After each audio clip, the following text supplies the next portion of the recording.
Manichae and astrologer.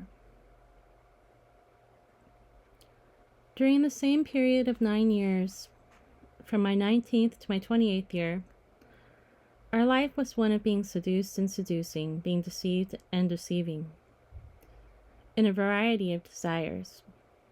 Publicly, I was a teacher of the arts, which they call liberal.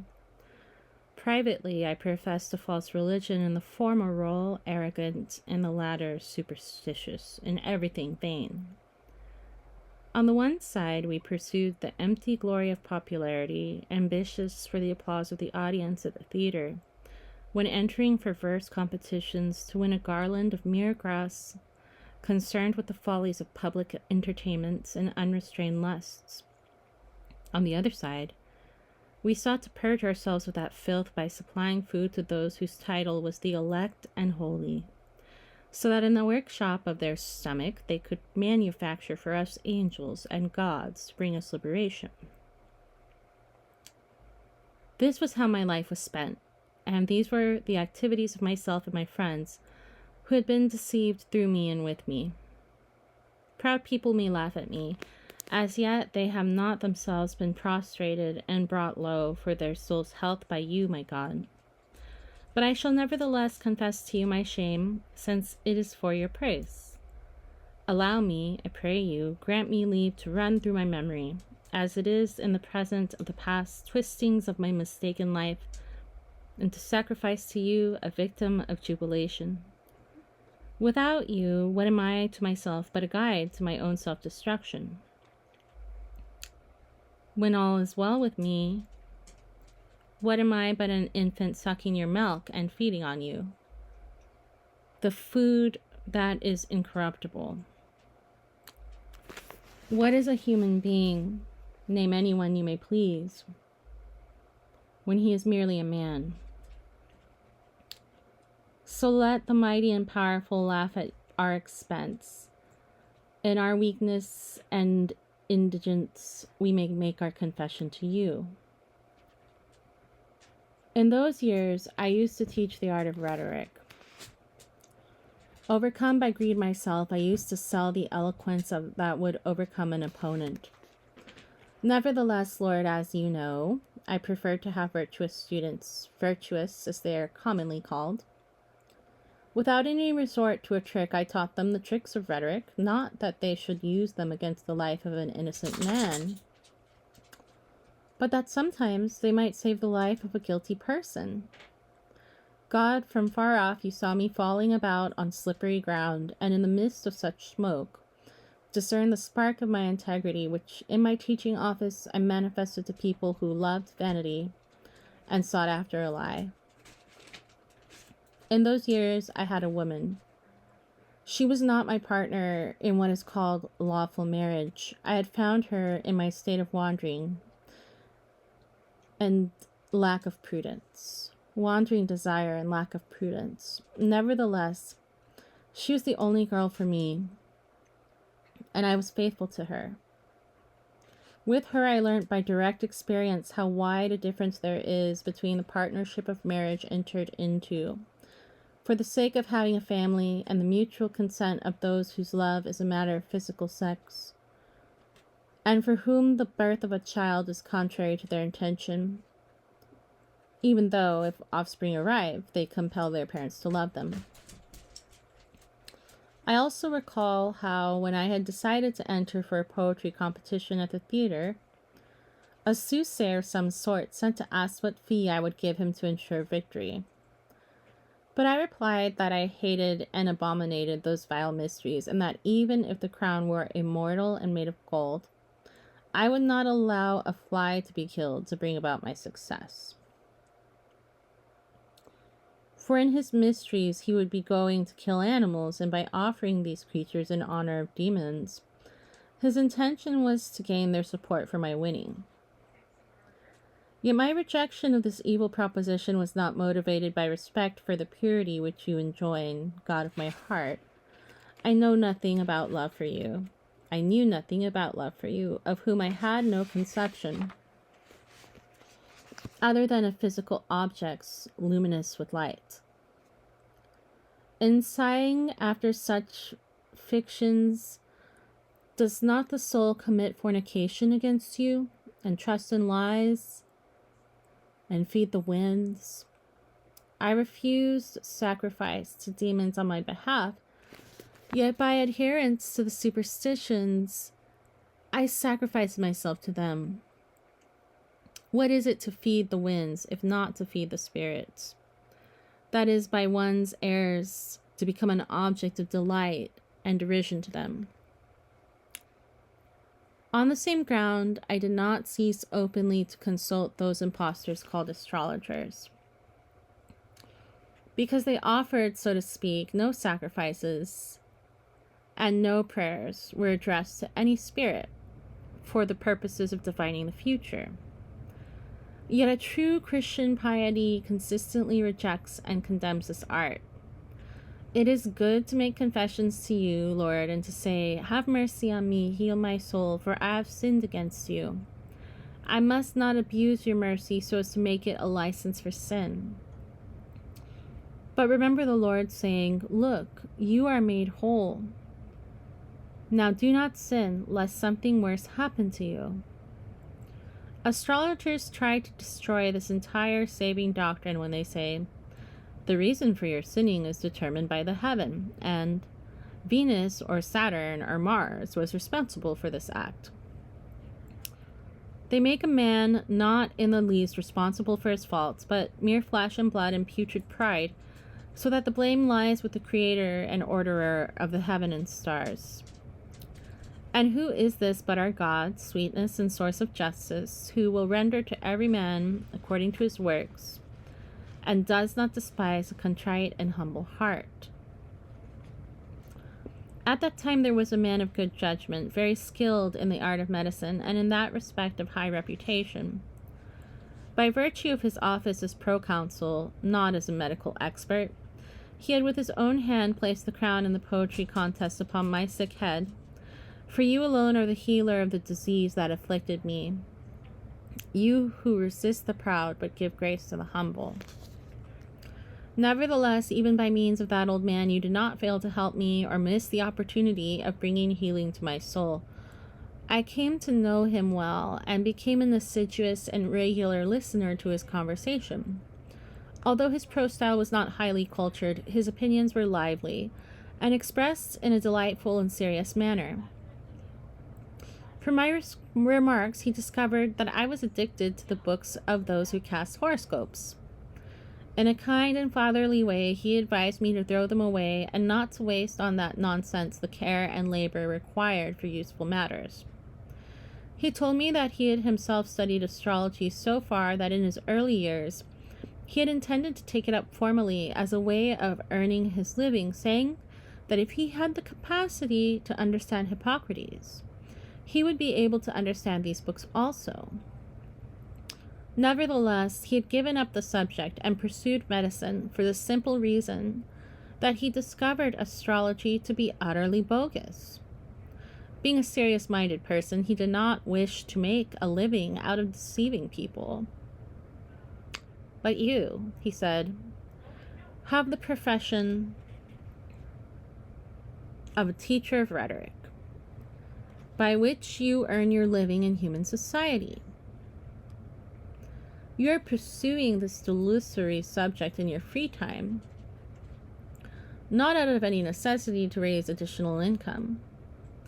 You should be the more ready to believe my view of the matter, considering that I worked hard to acquire so thorough a knowledge of astrology as to wish to earn my living exclusively from this source."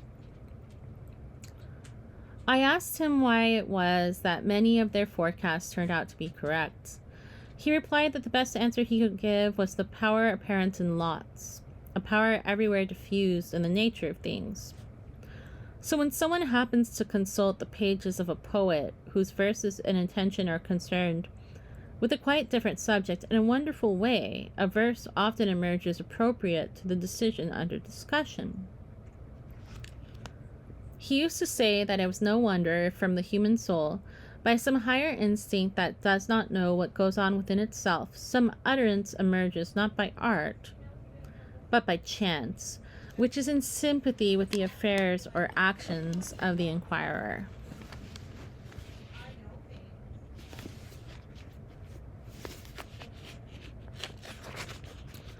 This instruction, either by him or through him, you gave me.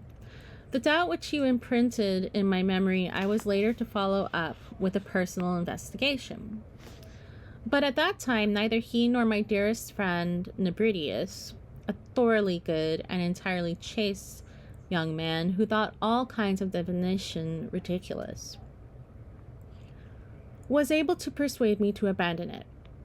Their argument impressed me less than the authority of the writers on astrology. Moreover, I had not yet found the certain proof for which I was seeking, by which it would be clear beyond doubt that the true forecasts given by the astrologers, when consulted, were uttered by chance or by luck, not from the science of studying the stars. During those years when I first began to teach in the town where I was born, I'd come to have a friend who, because of our shared interests, was very close. He was my age, and we shared the flowering of youth. As a boy, he had grown up with me, and we had gone to school together and played with one another. He was then not yet my friend, and when he did become so, it was less than a true friendship, which is not possible unless you bond together, those who cleave to one another by the love which is poured into our hearts by the Holy Spirit who's given to us. Nevertheless, it was a very sweet experience, welded by the fervor of our identical interests. For I had turned him away from the true faith to which, being only young, he had no strong or profound allegiance toward those superstitions and pernicious mythologies which were the reason for my mother's tears over me. So under my influence, this man's mind was wandering astray, and my soul could not endure to be without him. But you were present immediately at the back of those who flee from you, at once both God of vengeance and fount of mercies. You turn us yourself in wonderful ways. You turn us to yourself in wonderful ways. You took the man from this life when our friendship had scarcely completed a year. It had been sweet to me beyond all the sweetnesses of life that I'd experienced. Who on his own can recount your praises for the experiences of his life alone? At that time, what did you do, my God? How unsearchable is the abyss of your judgments. When he was sick with fever, for a long time he lay unconscious in a mortal sweat. When his life was despaired of, he was baptized without his knowing it. To me, this was a matter of no interest. I assumed that his soul would retain what it had received from me, not what had happened to his body while he was unconscious. But it turned out quite differently, for he recovered and was restored to health. And at once, as soon as I could speak with him, and I was able to do so as soon as he could speak, since I never left his side, we were deeply dependent on one another. I attempted to joke with him, imagining that he too would laugh with me about the baptism which he had received when far away in mind and sense. But he had already learnt that he had received the sacrament, and he was horrified at me as if I were an enemy, and with amazing and immediate frankness advised me that, if I wished to be his friend, I must stop saying this kind of thing to him. I was dumbfounded and perturbed, but I deferred telling him of all my feelings until he should get better and recover his health and strength. Then I would be able to do what I wished with him. But he was snatched away from my lunacy, so that he might be preserved with you for my consolation. After a few days, while I was absent, the fever returned, and he died. Grief darkened my heart. Everything on which I set my gaze was death. My hometown became a torture to me, and father's house a strange world of unhappiness. All that I had shared with him was without him, transformed into a cruel torment. My eyes looked for him everywhere, and he was not there. I hated everything because they did not have him, nor could they now tell me, "Look, he's on the way," as was used to be the case when he was alive and absent from me. I become to myself a vast problem, and I question my soul. Why are you sad? And why are you very distressed? But my soul did not know what reply to give. If I had said to my soul, "Put your trust in God," it would have had good reason not to obey. For the very dear friend I had lost was a better and more real person than the manicky phantom in which I would have been telling my soul to trust. Only tears were sweet to me, and in my soul's delights, weeping had replaced my friend. Now, Lord, all that belongs to the past, and with time my wound is less painful. Can I hear from you, who are the truth, and move the air of my heart close to your mouth, so that you can explain to me why weeping is a relief to us when unhappy? Or, although present everywhere, have you thrust our misery far from you and remain in yourself, while we are tossed about by successive trials? Yet if our tearful entreaties did not reach your ears, no remnant of hope would remain for us. How does it come about that out of the bitterness of life sweet fruit is picked, by groaning and weeping and sighing and mourning? Does the sweetness lie in the hope that you hear us? That is certainly the case in our prayers, which express the longing to reach their object. But surely that is not true of sadness and grief for what has been lost, such as overwhelmed me at the time. I had no hope that he would come back to life, and my tears did not petition for this.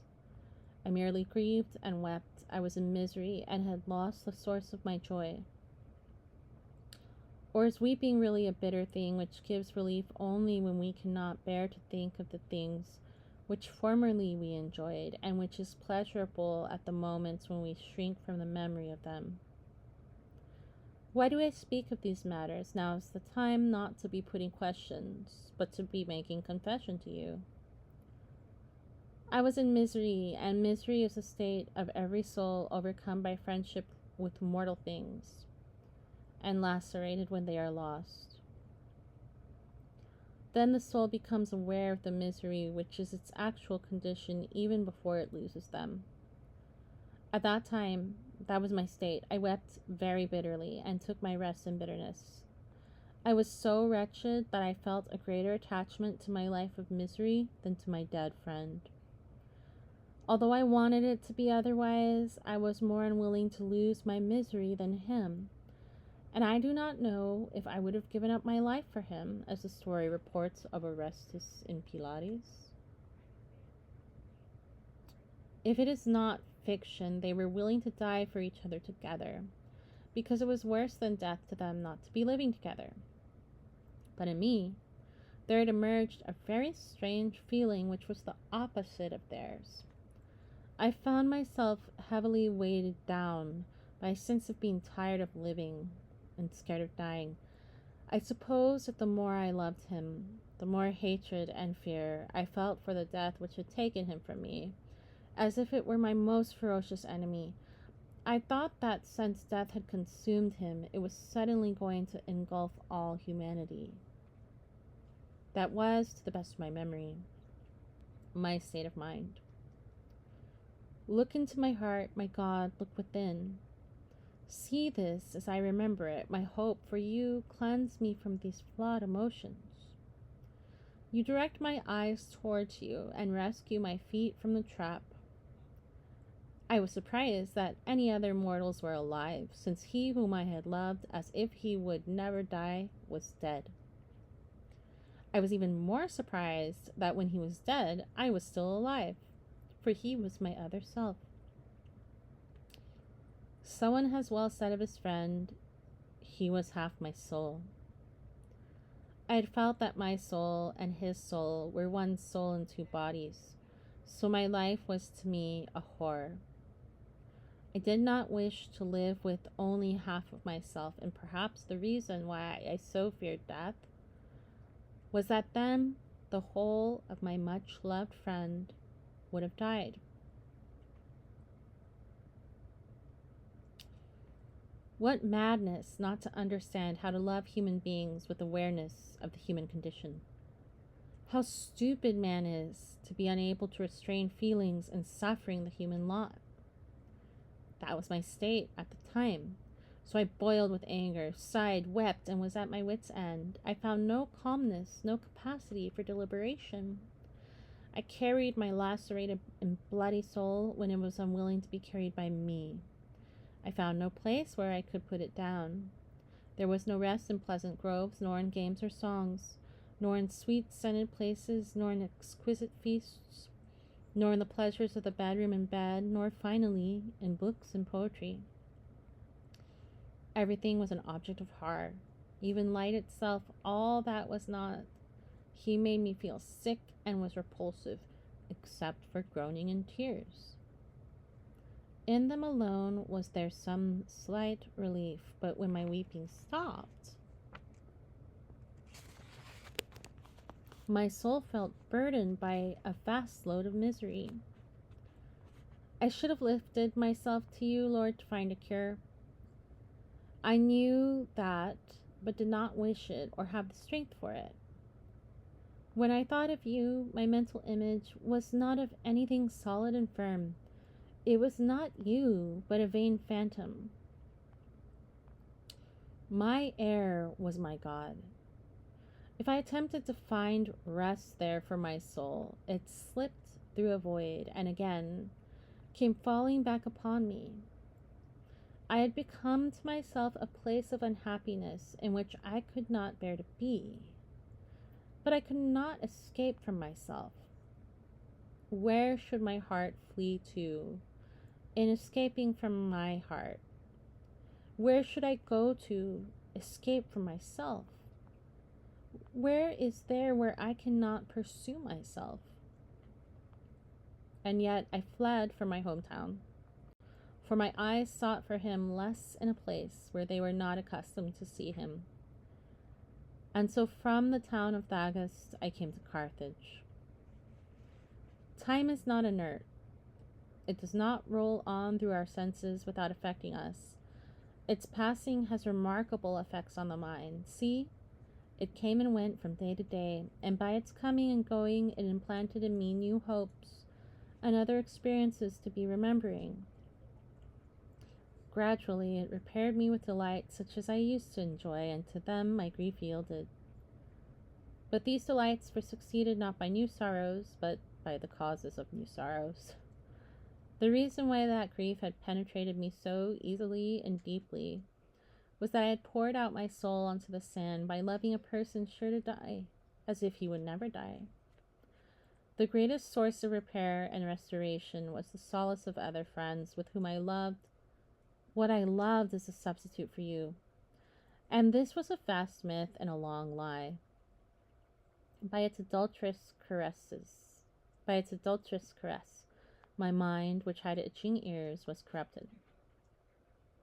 But this fable did not die for me when one of my friends died.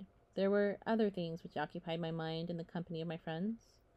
To make conversation, to share a joke, to perform mutual acts of kindness, to read together well-written books, to share in trifling and serious matters, to disagree, though without animosity, just as a person debates with himself, and in the very rarity of disagreement to find the salt of normal harmony, to teach each other something, or to learn from one another, to long with impatience for those absent, to welcome them with gladness on their arrival.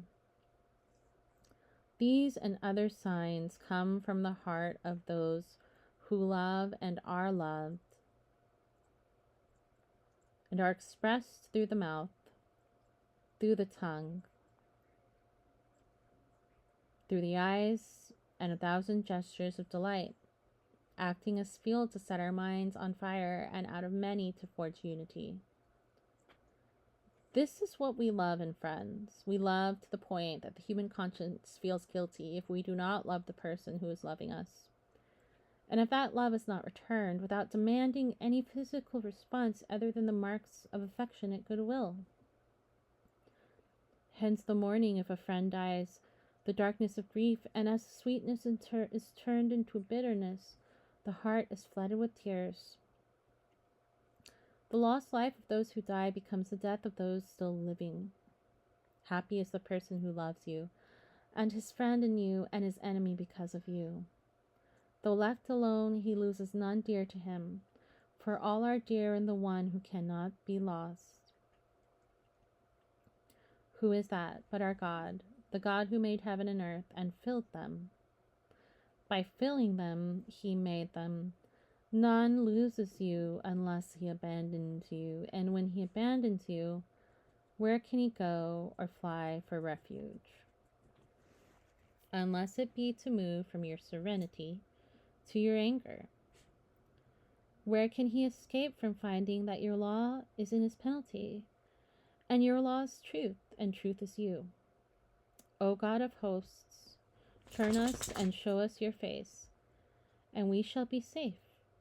For wherever the human soul turns itself other than to you, it is fixed in sorrows, even if it is fixed upon beautiful things external to you and external to itself, which would nevertheless be nothing if they did not have their being from you.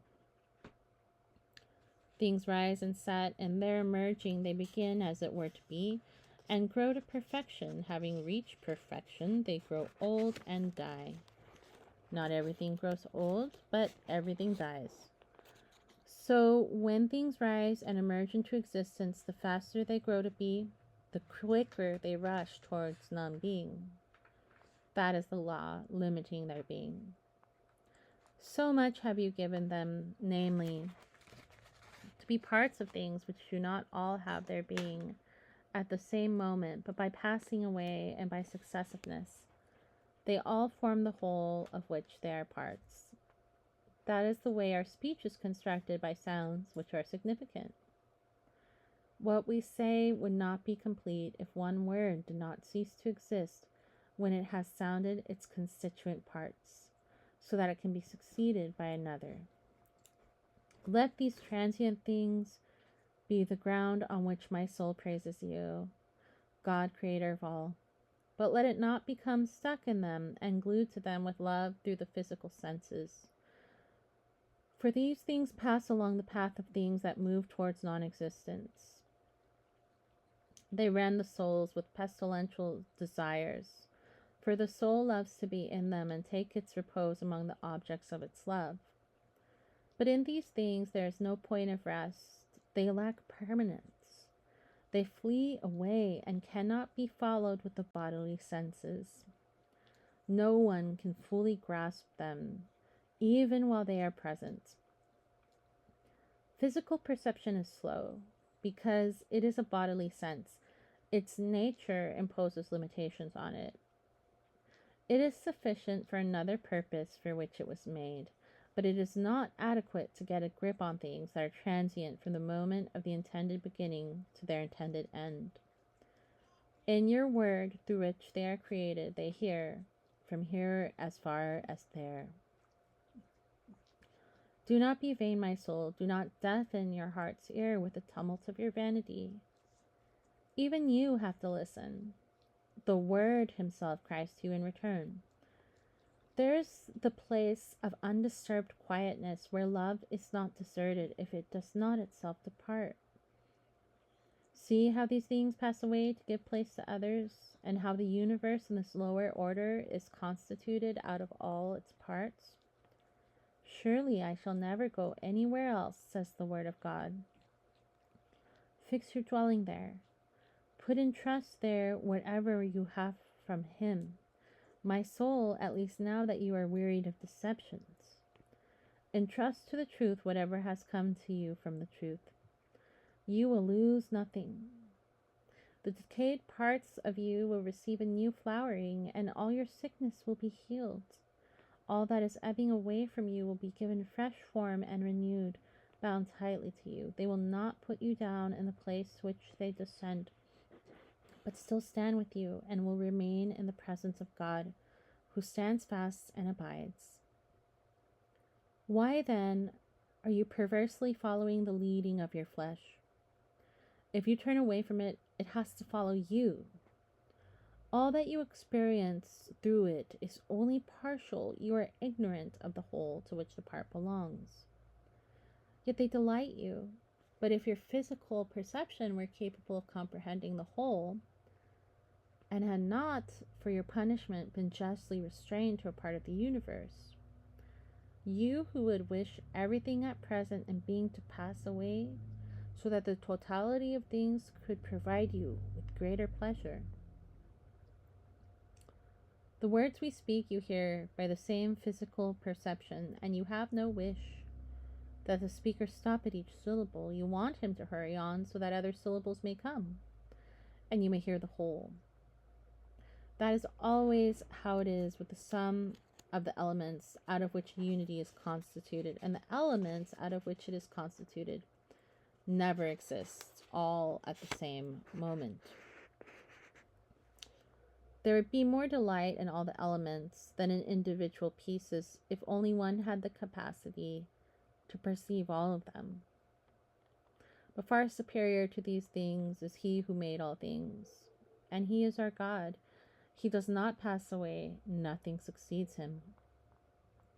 If physical objects give you pleasure, praise God for them, and return love to their Maker, lest in the things that please you, you displease Him.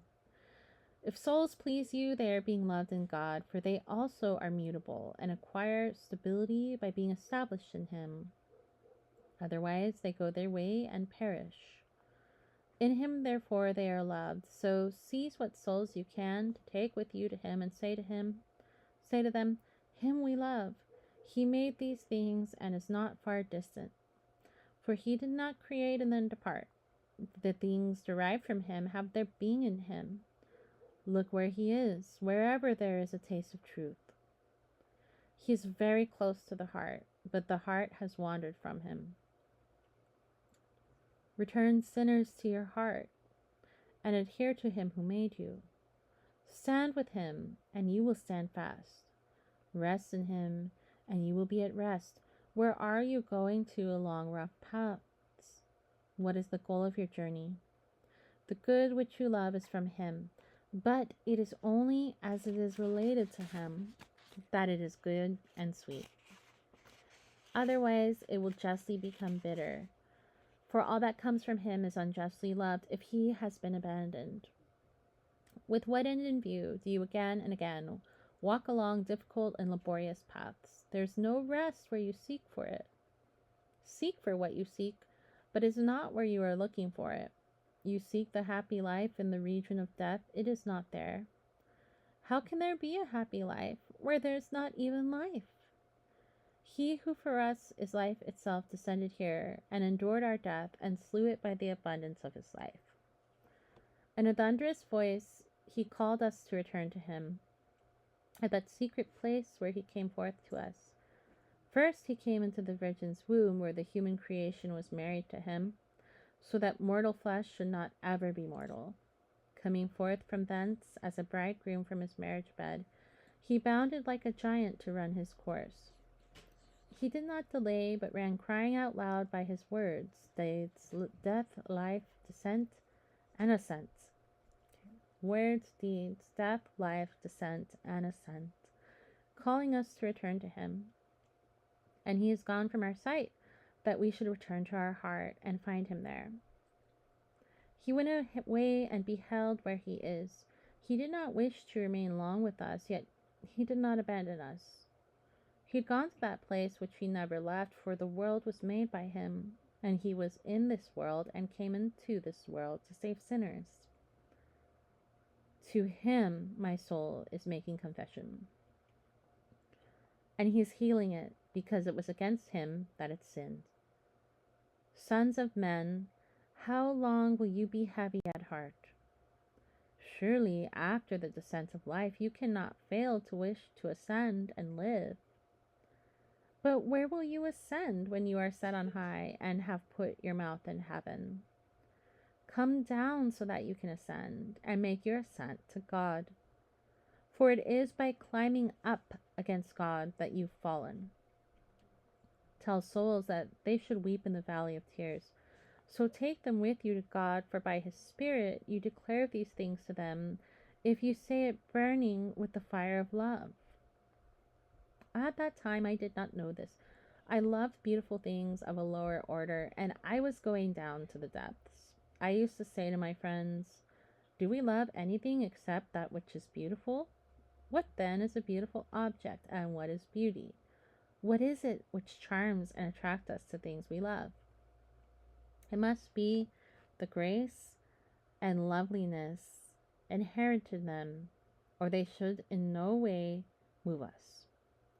I gave the subject careful attention and saw that in bodies one should distinguish the beauty, which is a kind of totality and for that reason beautiful, and another kind which is fitting because it is well adapted to some other thing, just as part of the body is adapted to the whole to which it belongs, as a shoe to a foot, and like instances. This thought bubbled up in my mind like a spring from the deepest level of my heart, and I wrote on the beautiful and the fitting in 2 or 3 books, I think. You know God, for I have forgotten. I no longer have this work. I do not know how it went astray from me. What was it, Lord my God, which moved me to dedicate the work to Herius, the orator at Rome? I'd never set eyes on him, but I loved the man for his renown as a person of high culture, and because I had heard some words of his quoted, which gave me pleasure. But I loved him above all because others thought him delightful. They praised him to the skies, astonished that a Syrian, previously educated in Greek eloquence, could later become an admirable orator in Latin as well, and be extremely knowledgeable in the philosophical questions. A man can be praised and loved even though far distant from us. It would be absurd to suppose that this kind of love is transmitted from the mouth of the person praising him to the heart of the person hearing. But love in one person is infectious in kindling it in another. Hence it comes about that a person who is praised comes to be loved. When people believe that praise comes from a sincere heart, that is, when the praise comes from one who loves him. So at that period of my life, I used to love people on the basis of human judgment, not your judgment, my God, in whom no one is deceived. Yet my sentiment was different from the kind of feeling one could have about a famous charioteer, or a man who has a great popular following for his combats with wild beasts. It was an altogether distinct and serious feeling, being the kind of praise I would have liked to receive myself. I would not have wanted to be praised and loved like actors, though I myself used to praise and love them. I would have preferred to live in obscurity than to be well known in that way, and would rather be hated than loved like them.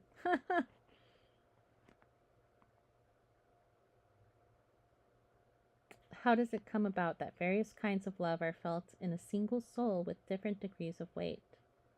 How can it happen that a skill which I love in another I would hate in myself, since otherwise I would not detest and reject it, and yet both of us are human?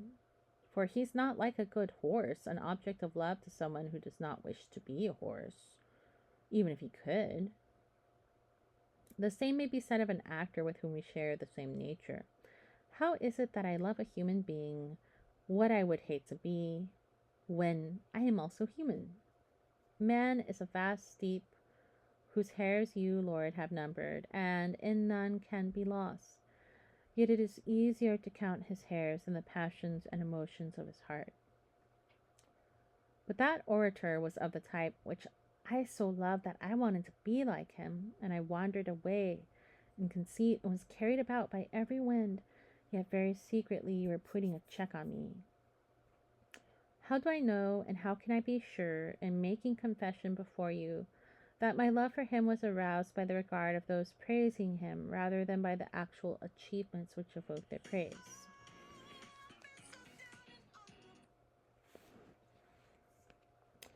If far from praising him they had vilified him and had given him a critical and scornful account of his work, my interest would not have been kindled and aroused. Certainly the actual facts would have been no different, nor the man himself. The only alteration would have been in the feeling conveyed by the speakers. See how the human soul lies weak and prostrate when it is not yet attached to the solid rock of truth. The winds of gossip blow from the chests of people ventilating their opinions. So the soul is carried about and turned, twisted and twisted back again. The light is obscured from it by a cloud. The truth is not perceived. Yet, look, it lies before us. It was important to me whether my discourse and my studies were becoming known to the man. If they met with his approbation, I would have been vastly excited. But if he disapproved, my heart, being vain and void of the solidity you impart, would have been hurt. And yet this topic of the beautiful and the fitting, about which I'd written to him, was a theme which my mind enjoyed turning over and reflecting upon. Although no one else admired the book, I thought very well of it myself. I'd not as yet come to see that the hinge of this great subject lies in your creative act, Almighty One. You alone do marvelous things. My mind moved within the confines of corporeal forms. I proposed a definition and a distinction between the beautiful as that which is pleasing in itself, and the fitting as that which pleases because it fits well into something else. I supported this distinction by examples drawn from the body. Moreover, I turned then to examine the nature of mind, but the false opinion which I held about spiritual entities did not allow me to perceive the truth. The truth with greater force leapt to my eyes, but I used to turn away my agitated mind from incorporeal reality to lines and colors and physical magnitudes of vast size. Because I could not see any such things in the mind, I thought I could not see my mind. Furthermore, since in virtue I loved peace, and in vice I hated discord, I noted that in virtue there's unity, in vice a kind of division. In the unity, I thought I saw the rational mind, and the nature of truth and of the highest good, whereas in the division there was some substance of irrational life and the nature of supreme evil. I attributed to this evil not only substance, but life. Yet it could have no being without you, my God, from whom all things come. My opinion was miserable folly. In regard to virtue, I spoke of the monad as sexless mind, whereas evil was the dyad, anger and injurious acts, lust and vicious acts. I did not know that what I was talking about. I did not know, nor had I learnt, that evil is not a substance, nor is our mind the supreme and unchangeable good. Just as crimes occur when the mind's motive force, which gives the impetus for action, is corrupt and asserts itself in an insolent and disturbed way, and as vicious acts occur if obsession has captured the mind's effective part, which is at the root of the impulse to carnal pleasure, so also errors and false opinions contaminate life if the reasoning mind is itself flawed. That was my condition at that time, for I did not know that the soul needs to be enlightened by light from outside itself, so that it can participate in truth, because it is not itself the nature of truth. You will light my lamp, O Lord, my God, you will light in the darknesses, and of your fullness we have all received. You are the true light who illuminates every man coming into this world, because in you there is no change nor shadow caused by turning. I tried to approach you, but you pushed me away so that I should taste of death, for you resist the proud. What could be worse arrogance than the amazing madness with which I asserted myself to be by nature what you are? I was changeable, and this was evident to me from the fact that I wanted to be wise and to pass from worse to better. Yet I preferred to think you mutable rather than hold that I was not what you are. That is why I was pushed away, and why you resisted my inflated pride. I was imagining corporeal shapes, I being accused flesh. A wandering spirit, I was not yet on my way back to you, but meandered on and on into things which have no being either in you or in me or in the body. They were not created for me on the ground of your truth, but were fictions invented by my vanity on the basis of the body. I used to talk to your little believers, fellow citizens of mine, from whom, without knowing it, I was in exile. Loquacious and inept, I used to say to them, why then does the soul which God has made fall into air? But I did not wish to hear someone saying, why then does God err? I used to argue that your unchangeable substance is forced into mistakes, rather than confess that my mutable nature deviated by its own choice, and that error is its punishment. I was about 26 or 27 years old when I wrote that work, turning over in my mind fictitious physical images. These were a strident noise in the ears of my heart, with which I was straining, sweet truth, to hear your interior melody when I was meditating on the beautiful and the fitting. I wanted to stand still and hear you and rejoice with joy at the voice of the bridegroom, but that was beyond my powers, for I was snatched away to external things by the voices of the air I espoused, and under the weight of my pride, I plunged into the abyss. You did not grant joy and gladness to my hearing, nor did my bones exult, for they had not been brought to humility. What good did it do to me that at about the age of 20, there came into my hands a work of Aristotle which they call the 10 Categories? My teacher in rhetoric at Carthage, and others too, who were reputed to be learned men, used to speak of this work with their cheeks puffed out with conceit, and at the very name I gasped with suspense, as if about to read something great and yet divine. Yet I read it without any expositor and understood it. I had discussions with people who said they had understood the categories only with much difficulty, after the most erudite teachers had not only given oral explanations, but had drawn numerous diagrams in the dust. They could tell me nothing they'd learned from these teachers, which I did not already know from reading the book on my own without having anyone to explain it. The book seemed to me an extremely clear statement about substances such as man and what are in them, such as a man's shape, what is his quality of stature, how many feet, his relatedness, for example, whose brother he is, or where he is placed, or where he was born, or whether he's standing or sitting, or is wearing shoes or armor, or whether he is active or passive, and the innumerable things which are classified by these 9 genera, of which I've given some instances, or by the genus of substance itself. What help was this to me when the book was also an obstacle? Thinking that absolutely everything that exists is comprehended under the 10 categories, I tried to conceive you also, my God, wonderfully simple and immutable, as if you too were a subject of which magnitude and beauty are attributes.